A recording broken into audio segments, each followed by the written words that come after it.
Good morning, everyone. Can you hear me? Can you confirm?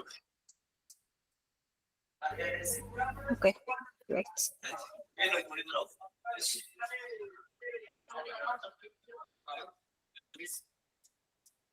That is great. Let's move with this presentation. Hopefully, you are seeing the screen.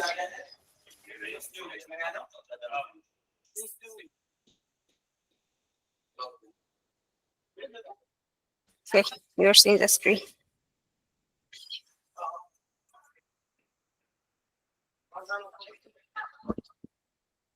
So today we're going to talk about how you can use these Python libraries tools on your financial data and what they give you, their uses. So we're going to focus on these three tools: YFinance, Pynance, and TALib. So as you know, Python has a lot of powerful libraries out there as of now. It does contain, there's just too much. There are thousands of libraries that are built through Python. It's because it's simple. It's linked to having a lot of Python libraries to be built for different users. So one of those Python libraries that we have that are useful for financial data are YFinance, TALib, and Pynance. They have different purposes and also they have similarities, but in general, they give the same purpose, that they help you to analyze your financial data. So YFinance, it helps you to grab historical data from yahoo.com. Yahoo, there's a lot of stock data there. There's a stock market site, so it helps you to load any data that you want from that site. TALib, it does helps you for technical analysis indicators. So once you have those stock data, your next step is to do technical indicators on them. There are different types of technical indicators that you can do to understand the data much better and to come up with some kind of analysis at the end. Pynance is really good with portfolio optimization in financial modeling. So when you say portfolio, it's about if you have different types of stock data from different companies or different sources, Pynance can give you this portfolio optimization on all those different multiple stocks and give you some kind of analysis from all of them. So it's good. It's good with that one, Pynance. So the applications, risk management, performance evaluation, data visualization, reporting. This is what you're going to be doing. You will be visualizing it and reporting it at the end. So analyzing stock market data with YFinance and TALib. So YFinance is a Python library that allows users okay, just one moment.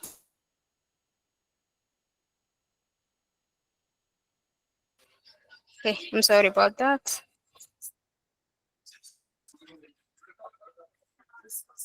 So with YFinance is a Python library that allows users to easily, like I said, it helps you to download from YFinance. We will see a demo on this one.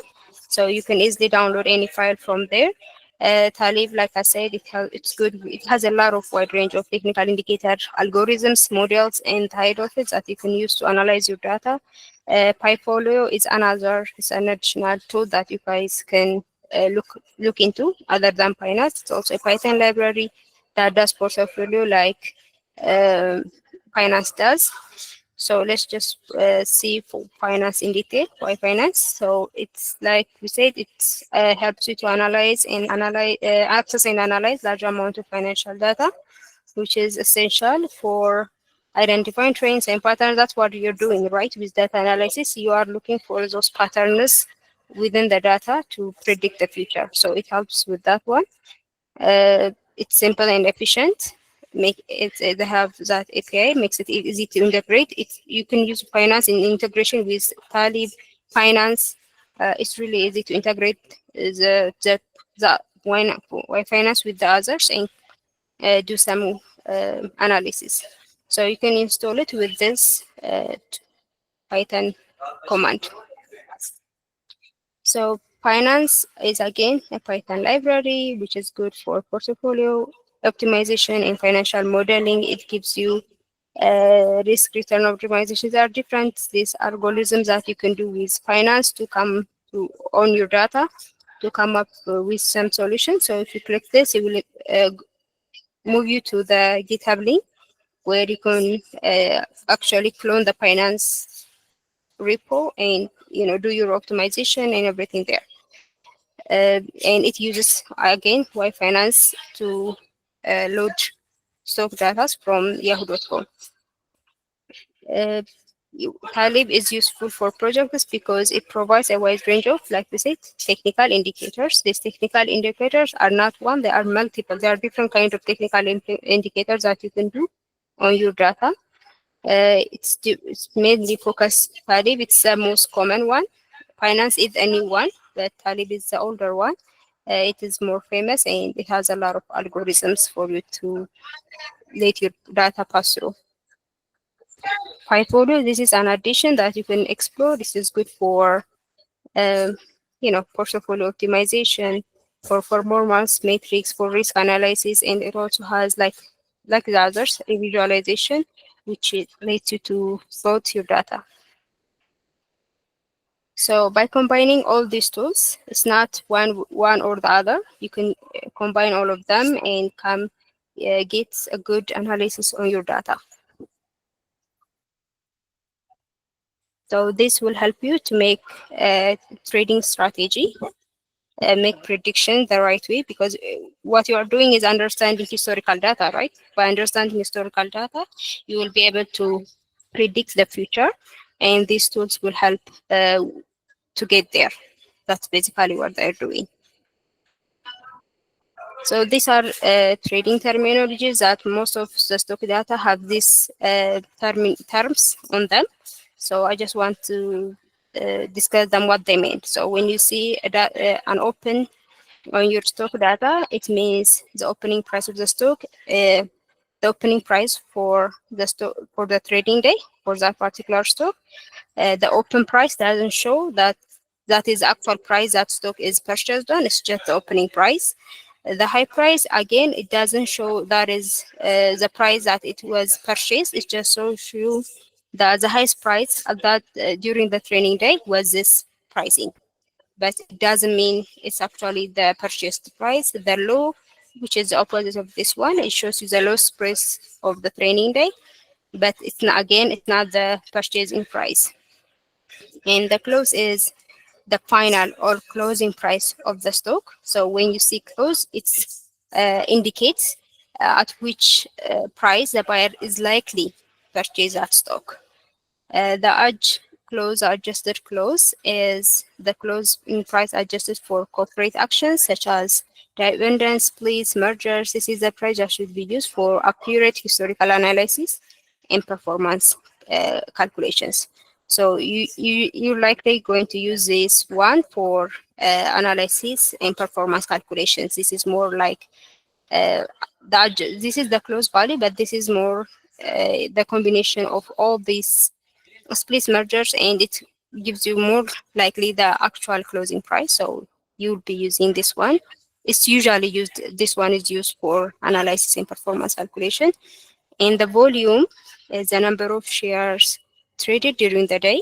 So it doesn't directly mean the price paid by the buyer, but it just show you the number of shares that are traded during the day. So these are the basic terminologies that you would see on stock data, and this is what they meant for the stock. Resources for those of you who are beginners with analyzing finance and everything, I would recommend you to go through this Kaggle reference. There is an example in how to do using Python analysis on financial data, so it can be really good.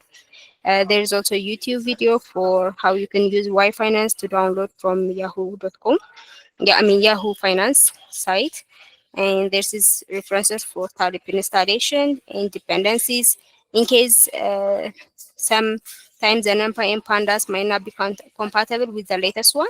So this is just recommendation. If you install this version of Python and pandas, you might find it compatible. So this is during your error debugging, you will, if you notice this, just use this as a hint.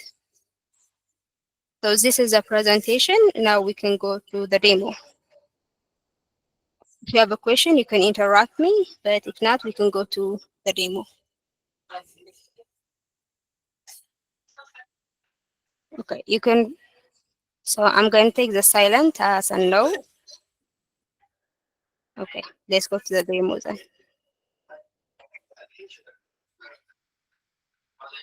So I have this notebook on Google Colab just to show you how you can use YFinance, and we're going to do some technical indicators on it just to see, and especially once we get the values, we will see what they meant for the business. So here I have installed YFinance, PP install YFinance. It's quite easy. Then there are just plots, seaboard, just plotting libraries that I have imported. So I have created a class for this purpose. So the sticker is okay. I think we should. I should show you just on the internet. Just search YU Finance, and it will direct you to this site. This is where when we say the YU Finance site. So it has a lot of data here. You can see the actual at the moment current trading market for different companies. So if there's a specific company that you want to download, all you have to do is come to the search icon and just search it. So if I let's say if I say want to see the Apple stock market, the actual Apple market, all you have to do is just click Apple and you'll find the Apple trading market as of now with all the details marketing data. So if there are financial people here, I think you guys can read this better. But the point that I want to show is if you want to download it to your machine, the Apple's data, what you need is this uh, symbol or this term, AAPPL. So this is what we need for YFinance to load the Apple data. So with that being said, let's move on to the notebook. So the ticker is basically that. It could be the symbol of that symbol of that data. For Apple, this is AAPL. This is it. If it's Google, just search Google and just pick that symbol and put it here. That would be your ticker symbol. So this is YF is, see, the finance. I imported as YF, that is the Y Finance library. Then I will code the ticker syntax or the ticker method I have that you import from YFinance and just pass that ticker and it will load the data that easily.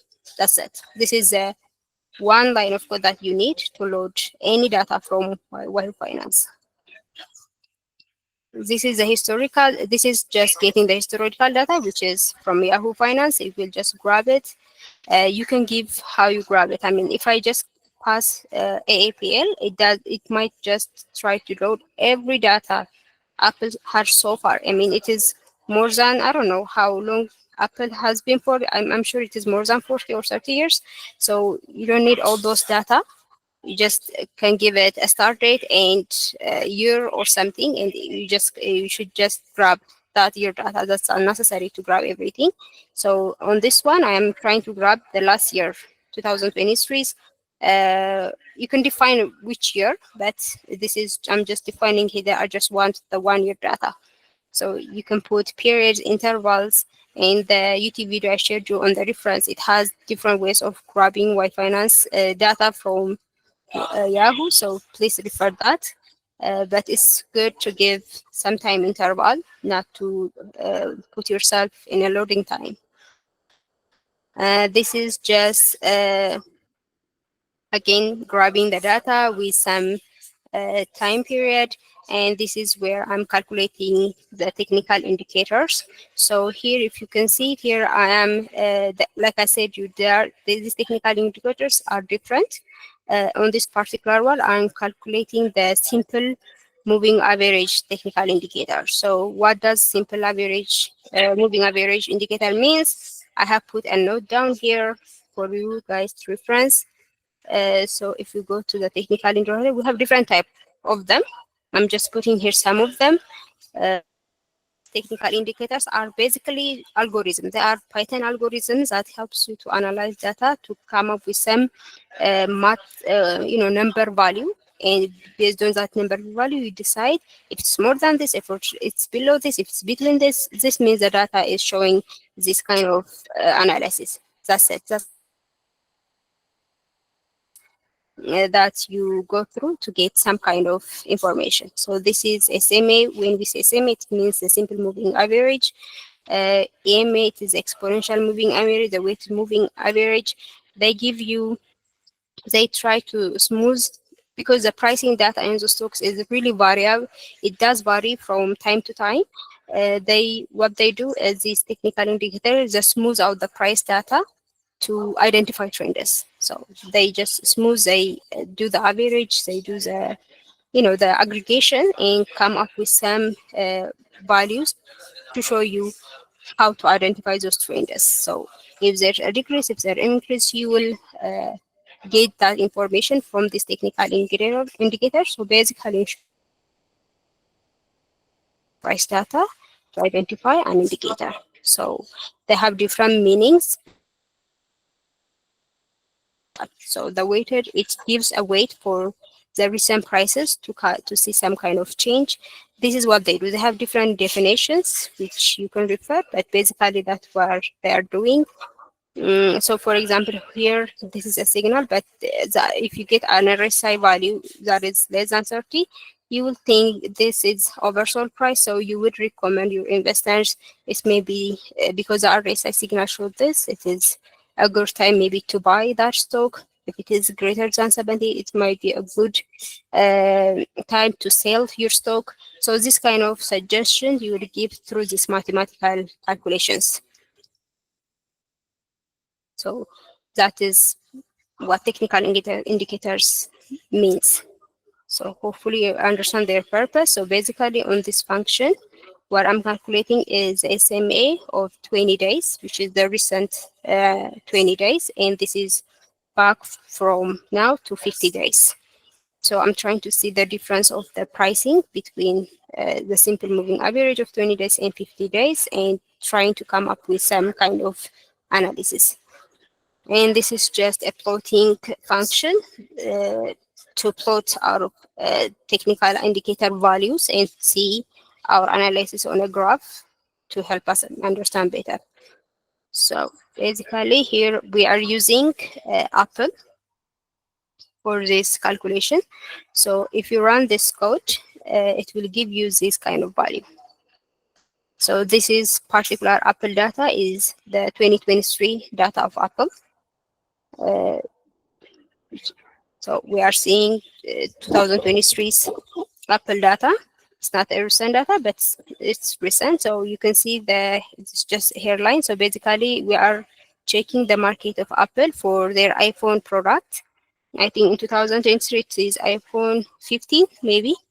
So we are checking the pricing of that product sale for iPhone.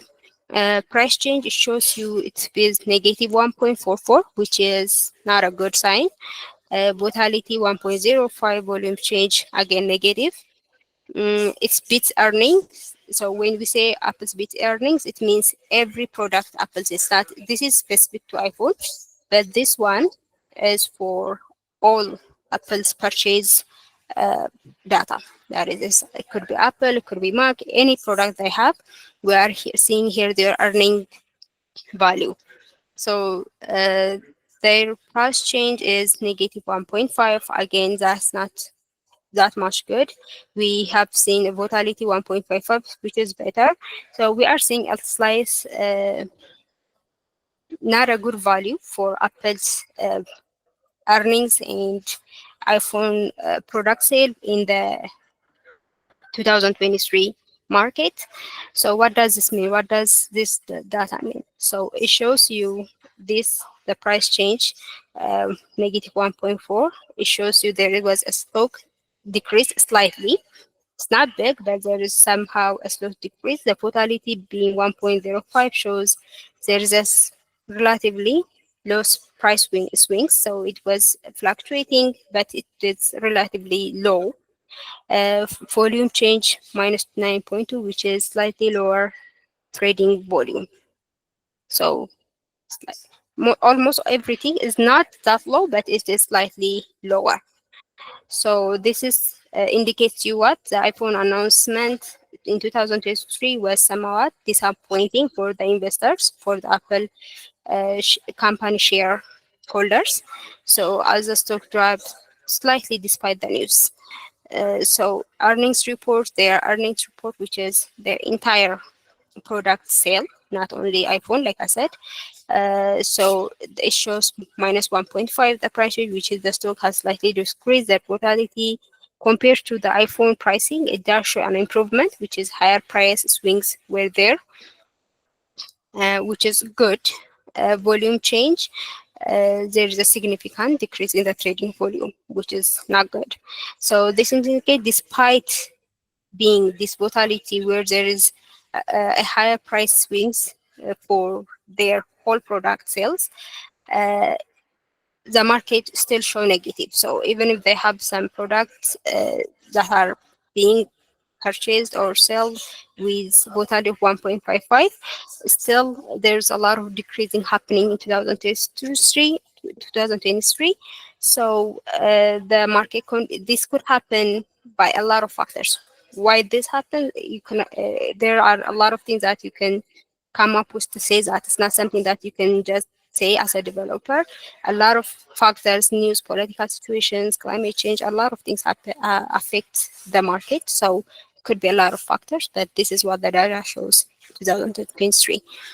So if you have this information, now if you are asked to speak to an investor and advise them in 2023 to invest on Apple or to share on Apple, uh, you cannot just say, because I see this kind of decrease or something, I would say don't buy in 2023. You cannot say that because this is just, we did only the simple moving average calculation. It's not enough analysis to decide that because, but it's still one information that you have. Okay, so I'm just saying this. You shouldn't be too quick to advise people not to do that by doing one calculation. You need to see the data in different angles with different technical indicators before predicting that information. And you need to identify what caused that problem to fluctuate, uh, so you can make a right prediction of the future for Apple. So when we summarize all this information we got from Apple data in 2023, we can say that the iPhone announcement is about, it's about future products. So the earning report is about financial performance. This is just definition. If you are for confused what when I say earning, what does it mean? It's about financial performance of Apple in all their products. The iPhone is specific to iPhone, so the fact that both events resulted in stock price decreases suggests that the market at that time might have been disappointed in iPhone 15. Maybe there was not a better receipt from users on iPhone 15. It might be other reason, but if the decrease doesn't show a positive thing, then uh, even though, like I said, you see the earnings were good, but still the iPhone purchase was slightly decreasing. So the market had been concerned about future growth or other factors. I mean, when your product is not selling, there's a lot of things that you will be concerned about. Apple will be concerned about. So you cannot say, the point is, by just seeing this data at that time, you cannot advise people not to invest in Apple because you need to see every angle before predicting that final analysis.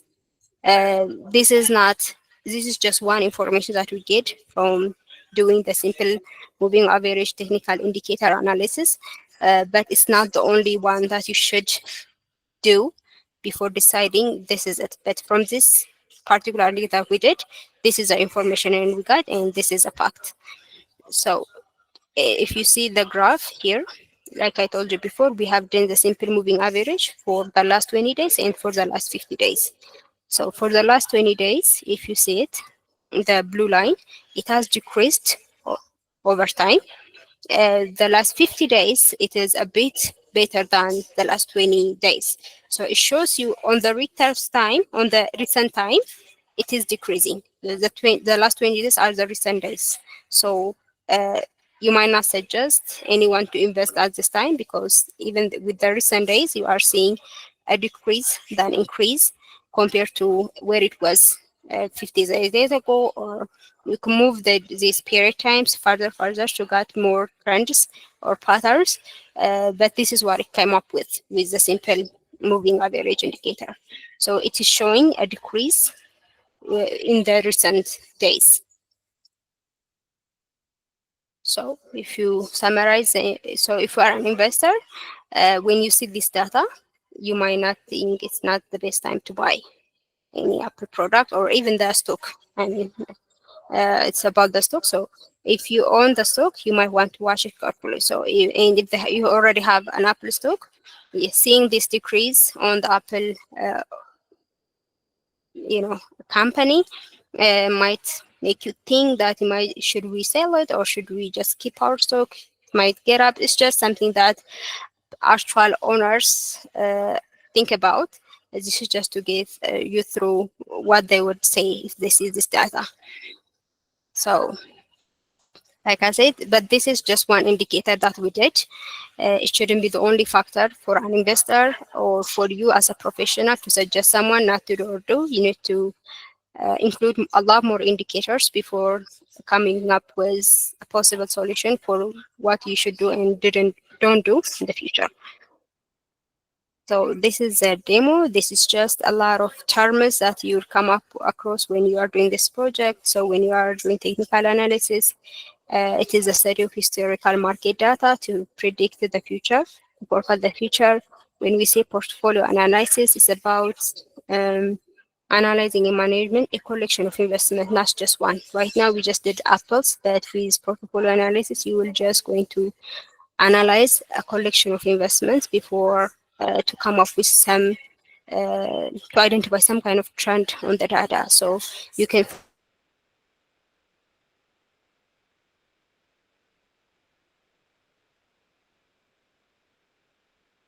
for example, for Apple, you can grab companies that have similar between each other to come up with some kind of analysis.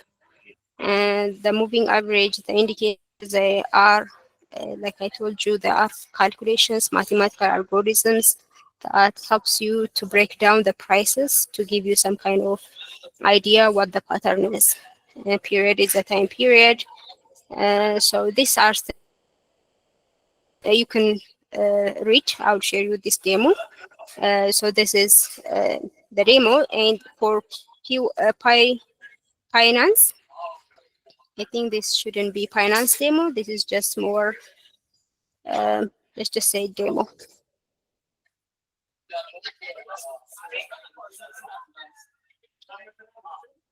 I think there is some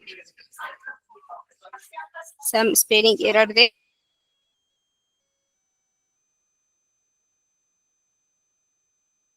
If you see it here, Pynance is a GitHub.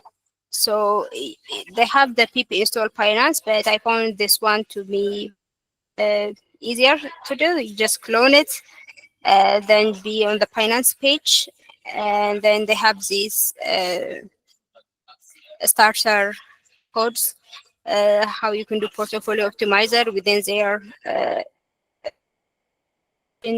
they all work. So you can just copy paste on your code and pass your data and do that. So I have done just to show you guys. So when you after you clone Pynance and be on the Pynance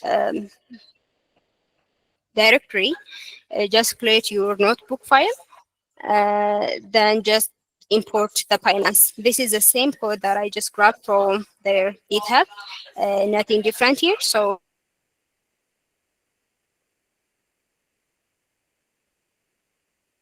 Yahoo with the portfolio calculation algorithm that model that Pynance offers, and I have got this, and I have wrote what does this mean. So when you see the portfolio weight being for Apple 43 and for Google 56, what does it mean? So the Google is much better than Apple. This number is portfolio weight, which indicates you that Apple investing on Google is much better because it's the risk is calculating here the risk. The risk is much better. Where the expected return that you will get with through Google is better than Apple. That is what this indicator means. So when you see this data, you just go to your the internet and search what does when your sharp portfolio expected return uh, data analysis. So, I really come up with analysis saying I'm seeing this data, so what does it mean? So to do that data, you need information of what this each matrix meant, and for that you will need uh, resources to read. So it's okay to do that, and then put your analysis. So one thing I would say on Pynance is when you import it, it might give you some error. Cloning is not enough, so it would ask you to install Plotly pandas. It needs them by default to work, so just install Skippy, Plotly pandas, NumPy, and including YFinance also because it uses YFinance to grab data from stock data. So just make sure to install this after you clone them. I think I could put this one as well.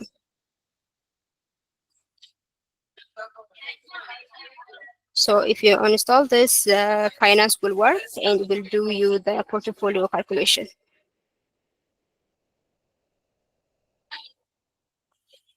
Okay, so this is about it, how you can do financial analysis. Is that clear? Is there a question? Hopefully you have heard me.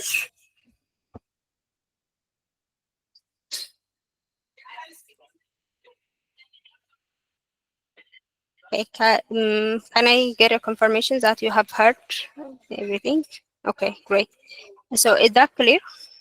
What is the purpose of these tools, at least?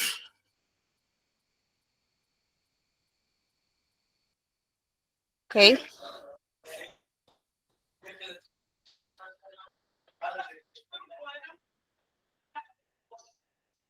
Data we get from 10 Academy. So use the data that you get for 10 Academy, but like I said, especially when you do the portfolio analysis, you might need more data, more analysis. So you go ahead to YFinance and grab any data that you want. So yeah, there's no limit. Data is data. So use 10 Academy's data, add data from YFinance, just come up with a really good analysis to you know, advise investors of this project to do this and not do that because we have these patterns, this analysis on previous data. So that's the end goal. Okay.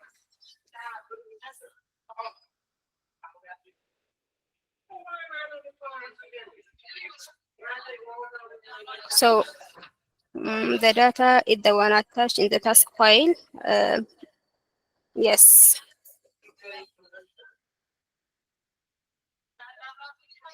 With YFinance, just do pip install. It works quite easily. It doesn't cause any error. So I would say that one. For Pynance, just test it. If it works for you, do the pip install, but you can just follow their GitHub with Pynance. They already have set it up. Their code they put works, so you can use those. Sometimes when it comes to packages, it depends on your computer, on your machine, on your setup that you have on your machine. So the things that work for me might not work for you. So it's just something that you will discover when you actually try it, Garma.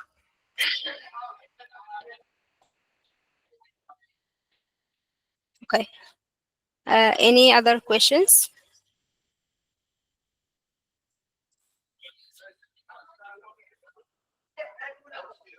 I think we have 30 minutes, or already 20 minutes. So if you have questions, you can ask. I can, okay. I have notified the cohort manager. So they will try to. It's working on my side, so I don't know why it's not working on some of you guys. But we'll try to figure it out, Girma.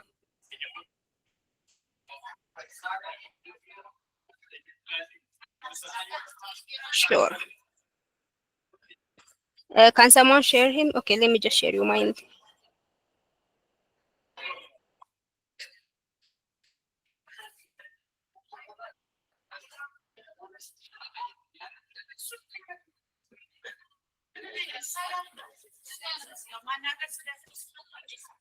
Okay. So, okay. Is there a question? Do you understand what this tool's purpose is? There are a lot of tools. These are just some things that we recommend, but there are a lot of Python libraries that do this financial data analysis. Please go ahead and explore. Don't be limited on these ones. If you prefer others, you can go ahead. Mm, yeah, but they do a good job with SOC analysis, so you can start from there. Okay. So I have taken note that the Notion doesn't work for you, but I have notified the team. We'll see what happens. Okay, they will solve it.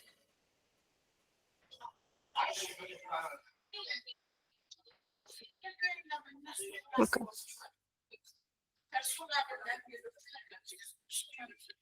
Okay. So in that case, can I get a final confirmation that you have understood the tutorial and we can end the session?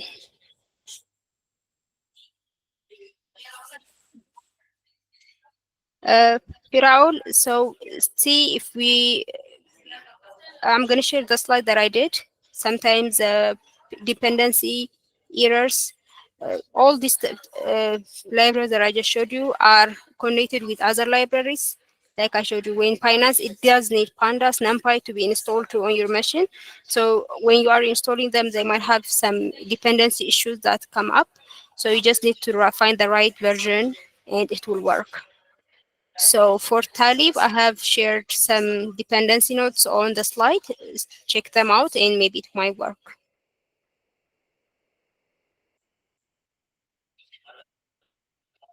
Uh, can you hear me? He's saying not audible. I am here. Can you guys hear me? Someone? Okay, so they are hearing me. Nanencha, I'm not sure if I read your name.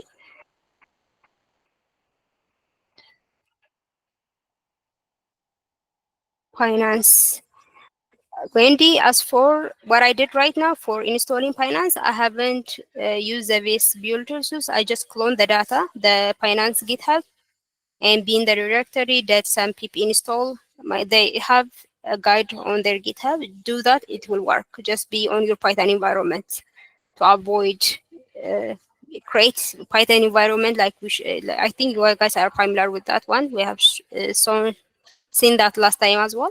Create a Python library environment on your folder and install it there. It will work.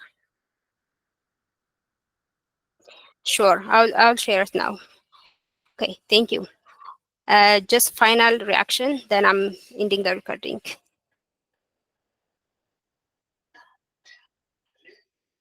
Great. Okay. As always, if you have questions, reach out on the Slack. And